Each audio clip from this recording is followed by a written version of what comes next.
Hello and welcome to this week's Damp Sam React with me, Damp Sam. I hope you're liking the new tash. It's Movember. I shouldn't really be saying that in case you're watching it in the future.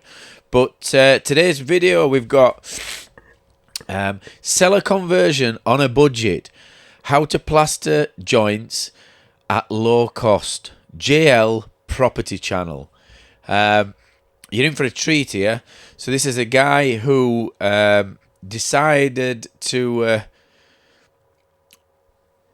convert a basement on a budget, and is doing it the way he feels that he can sort of get a warm and dry space without using BS 8102, which is the British standard for below ground buildings. Any work that you do on below ground structures has to be in accordance with BS 8102. But this guy, decided to do it, his own way. So shall we have a look, see how he gets on?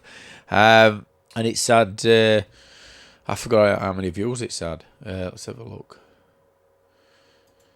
What we got? Oh, it's only dropped it down that way. So he's had 2.4 thousand views, and it was stuck on a year ago. So 2.4 thousand people will have looked at how to do a basement conversion wrong. And he's from Midlands, JL Property Channel, which tells me that he renovates stuff is sen. There's no pictures of him, but let's just open it back up, and then we'll get him on. JL Property Channel. Open him up. Let's get into it. Here's a quick video of the seller. Ignore the haunted messages. It's not an haunted message, mate. It just says Billy. I know there might be some ghost called Billy, but it's not really just an haunted message. It just says fucking Billy, doesn't it? That's about it. And so Billy! these walls have been treated with rising damp. It's not been treated with rising damp. They might have drilled and injected these internal walls, but if you're drilling and injecting an earth retaining wall, it's not going to do no, because it's earth retaining, and there's going to be lateral damp, so it'd be pointless doing it. But they might have done them internal walls, and it might have kept it off, but you'd have got lateral damp on sides. Hiya, DampSam here. Did you know, if you want to watch a full unedited version of this, if you become a Damp fan, $2.99, which is as much as an expensive cup of coffee up here, you can watch a full unedited version of this. Nah, let's get back watching this bit, eh? See you in a bit. Injections. So I'm going to board up all the walls, leaving an air gap in between to let the walls dry out.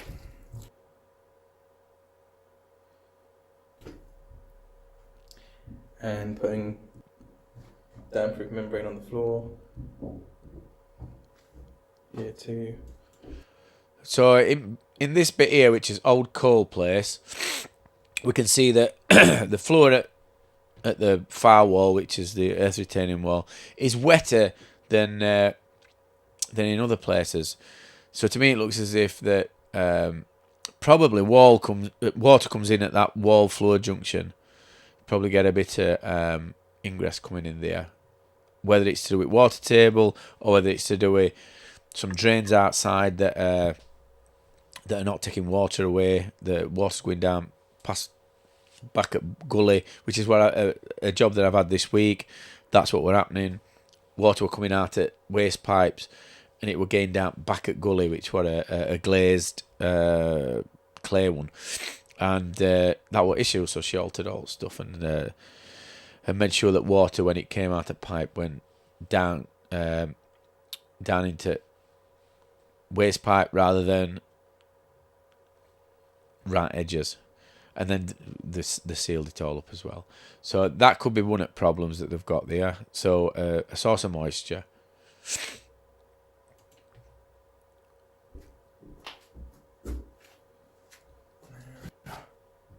See how that goes. And I'll be using these. So all you have to do is drill a hole slightly smaller than the screw, and then too bright. So drill a hole slightly smaller than the screw, and then you can, without a raw plug, you can screw these in, and they'll hold stronger, about 5 times stronger than a raw plug. 5 times stronger, If you 10 drill times something wetter, strong, well, because it's drilling straight into the wall. you can also use an ordinary drill for that. Without a sealing plug. Work. Oh, okay.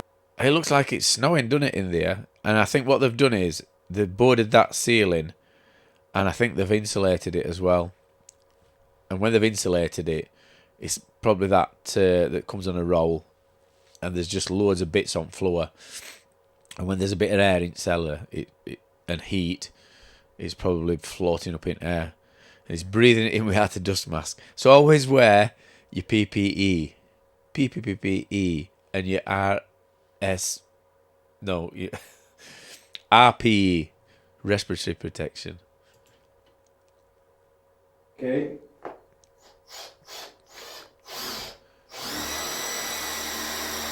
So I don't understand what he's doing here. He seems to be putting a lat, which is probably treated, across bottom there. Where do you want the joining? There'll be a join line either here, or we can have one full piece here and the join line there. I think the join line better. Bottom. Yeah, okay. Got there, I'll set it now.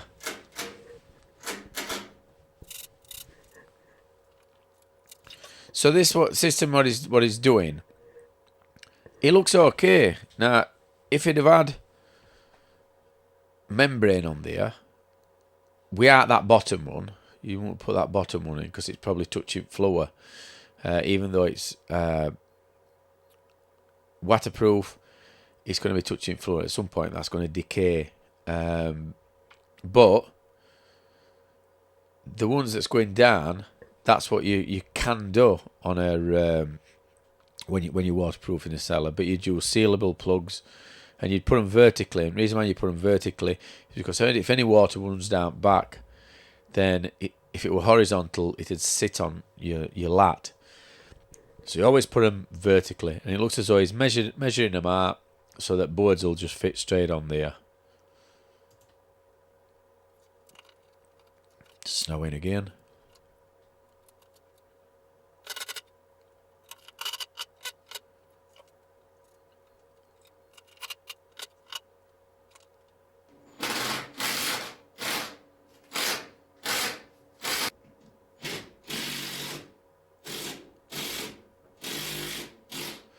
So that back of there, that is the earth retaining wall, and he's drilling straight into it and fixing a treated timber lat on there. So we know that it will be alright for a while, but ultimately it will start to rot because it's against a wet wall. So that's the last wall all started up. So it basically started here and then carried on going around, going towards around the chimney breast. There's a fair bit of work there. Done it there as well. But again, there look, so in these corners here, it'd been better off putting that right into the corner. But you need a membrane in, but it needed to go right into the corner. I don't know why he's left it like that, because even when he puts his board on, it's going to flap. It's going to flap in corner. So that's bad practice anyway. And you can see, right. So at bottom there, you can see that brick is what the wall is sat on, and then there's earth underneath.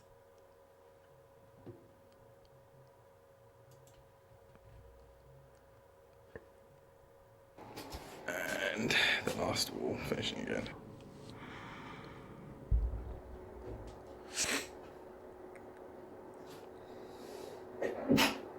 It's me.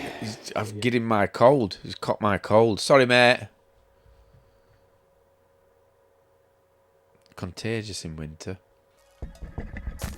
Hiya, it's Damp Sam here. I've just come on just to tell you that DampSam.com is now up and running.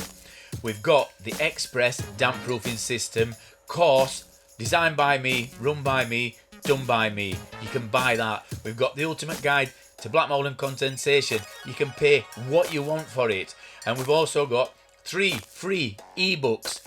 And also we've got a guide to basement conversions, the ultimate guide to damp proofing, and also the podcasting series. You can get in contact with them and the YouTube membership. Enjoy the rest of your film.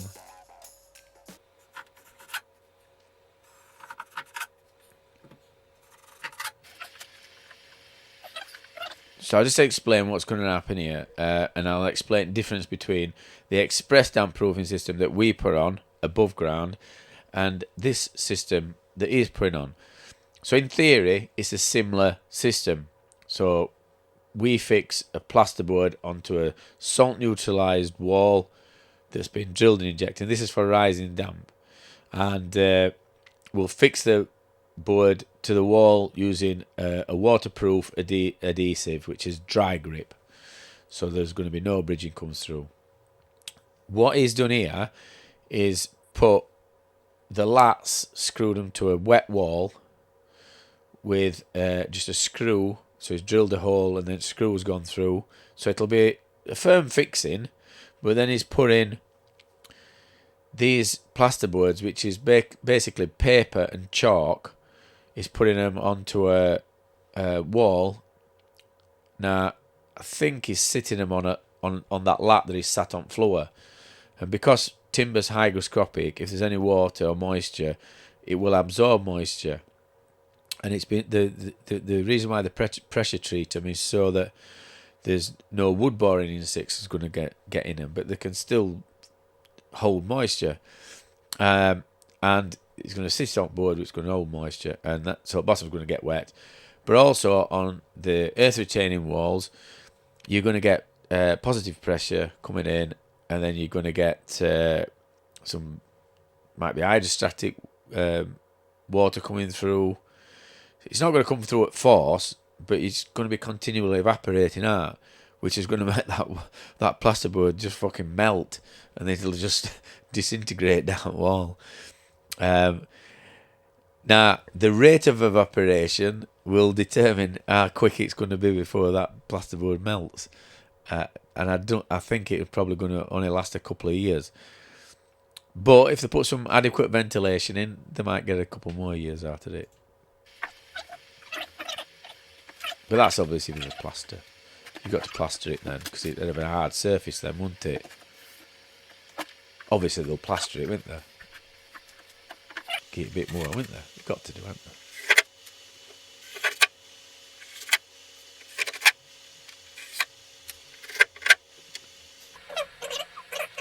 So he's using 8x4 boards. He's cut them in eighth to get them downstairs. That's the cellar so far.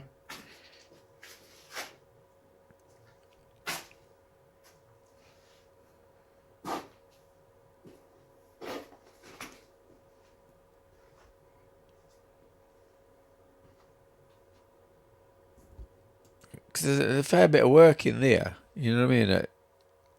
And this is why cellars are expensive. It'll take him a bit to get this to this stage, even though it's wrong. 1. Go on, Good. lass. 2.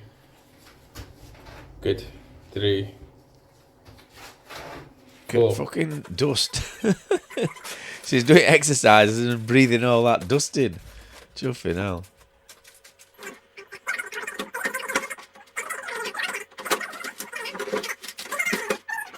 Talking, isn't he?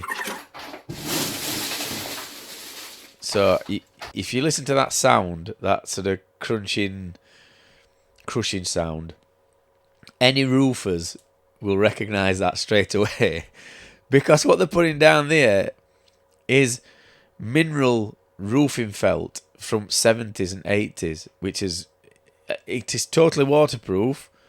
So they used to put it onto roofs and then sit tiles on them. But it's not vapor permeable, so it's not like a modern roofing membrane that's going to allow moisture to go through it. It's just totally waterproof. But they've already got a membrane down, which is an 8mm membrane, which in theory shouldn't really be going on floor. It should be a 20mm membrane, but they're putting 8, which should have gone on fucking walls. So now he's going to put, I don't know whether they're putting ceiling tape on, but this is quite heavy what they're putting down. So I don't know what he's got in his ear to do a double layer. What I think has happened is he's probably got this left over from fucking a job in 80s or something. Or his dad, it were at the back of his store, or he's been given it. And he's thought, I know what I'll do. I'll put it on top of some other membrane what I've got or what I've found. And it'll make it double waterproof. But we all know it won't, won't it? Because obviously there's water coming in. There's no drainage channels. So if water does come to bear, it's just going to come straight in. He's not got any ceiling tape or an upstand on corners. He's just put plasterboard on there. So I'm just...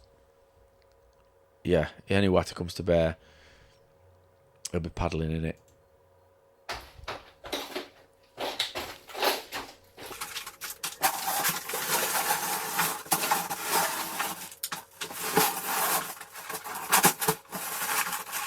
Yeah. Still breathing all them bits in.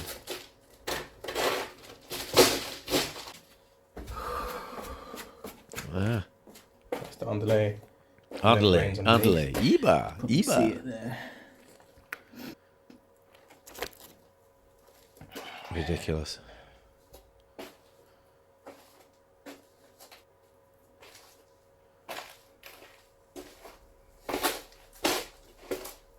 That chair's still there.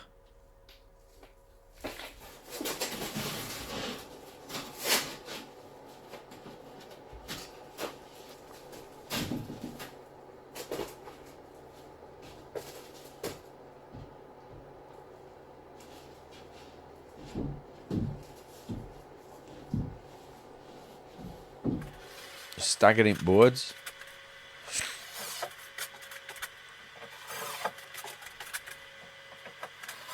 So there's no insulation behind it either.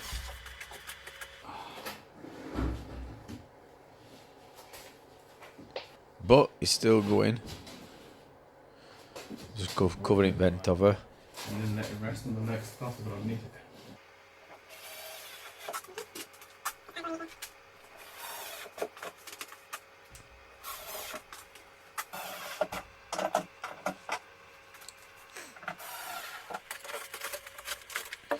And now she's dry lining it.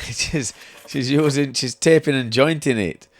So they're not even gonna plaster it. They're just gonna tape and joint it, which is jointed. It's even more absorbent. I mean, at least if they'd have skimmed it, it'd have given them a hard surface, and moisture would have probably it would have soaked in, but probably not as quick as onto paper and and chalk. You know, you've got a bit of you've got a bit of plaster there that'll hold it for a bit. Then you could have maybe put some paint on there, which were, I don't know, some kind of condensation paint or whatever. To give them a bit of a chance. Might give them another year or another year and a half. But yeah, it's just totally wrong. You just won't do it. You just won't do it. He's just wasting his money here.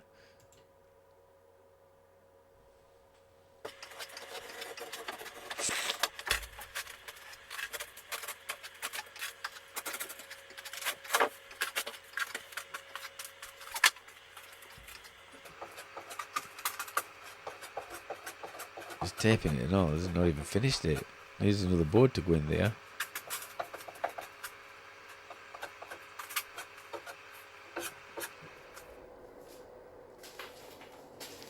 So if that were up in the top room, might be acceptable. It looks a mess, like, but it won't be acceptable for me, but it is a DIY job and a waste of money. Sad thing is, you know that he's going to have some neighbours who's going to say, "Oh, that looks good. Can you do it for me?" And they're going to pay him to do theirs. He's fucking painting fucking plasterboards. Fucking hell. At least he's cutting fan art, sorry, vent art. He's making sure that they've got a vent, so they've got some kind of air coming in, even though it looks like he's gonna just leave it open. So he's just gonna have cold air coming in. What's that in there?